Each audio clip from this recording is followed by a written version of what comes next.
When the I-10 HOV lane ends just before Grand Parkway in Katy, the transition is smooth and straightforward. There's no need to take an exit lane or make sharp maneuvers. The road naturally merges into the main lanes of I-10. In this video, we'll walk you through what to expect. Continue west on the I-10 HOV lane.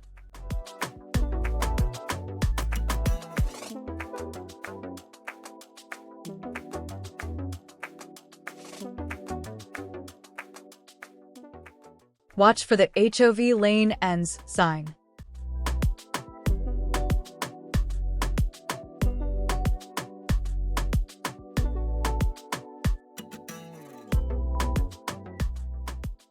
When the HOV lane merges, you'll find yourself on the main lanes of I-10.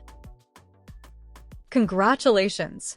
Katy Park and Ride, Grand Parkway, Katy Mills Mall, Old Town Katy, and Buc-ee's all await you.